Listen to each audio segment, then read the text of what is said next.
าเกียมจัดออกอีกแล้วคันหนึ่งจัมโบ้เด้อ4 ฟุตร่างออกแล้วยังแต่ซิงเปื่อยเด้อ4 ฟุตครึ่งกำลังออกเด้อคันกำลังปิดกำลังออกกำลังปล่อยออกโบ้ใส่จักรสเปรย์แห้งสตาร์ทเนาะสเปรย์แห้งสตาร์ท1 2 5 TND เกียงลูกค้าเพิ่งล้างเท้าลูกค้ามาจากอัศพรงามผ่านระบบสับการเกษตร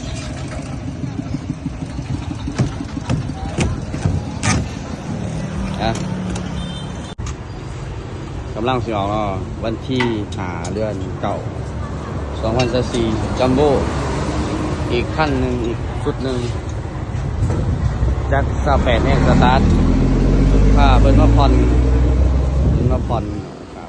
ทางอัศพรเด้อมาผ่อนจะไปเนาะค่าทานใดอยากสนใจอยากผ่อนเครื่องปั้นหารอุดมทรัพย์การเกษตรไหนเนาะต่อมาอะไรอุดมกันงานแถมหมอกไฟติดตั้งให้ครบชุดแต่ทรงฟรีอีกเนาะมีรถขับทรง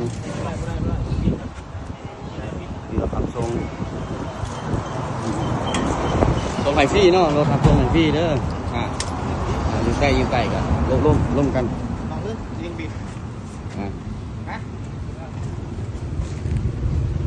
รังวิดดอกไอ้เด้อ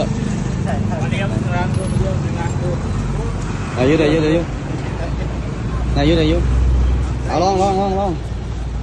ไปยังบ่ท่านจะจับนอนบ่หัน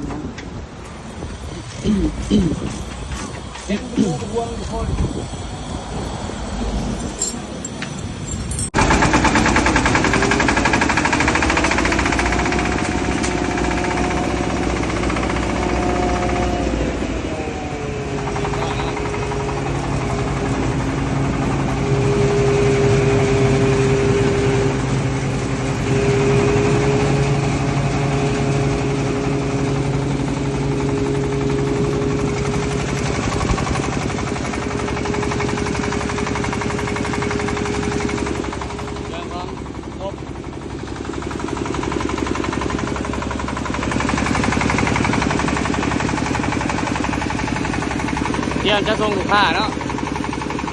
ขอบใจเด้อส่งฟรีเนาะส่งฟรีเด้ออุดมทรัพย์การเกษตรเนาะส่งฟรีผ่อนฝากเพื่อนว่าผ่อนวันนี้เนาะผ่อนไหลดาวไหลเนาะ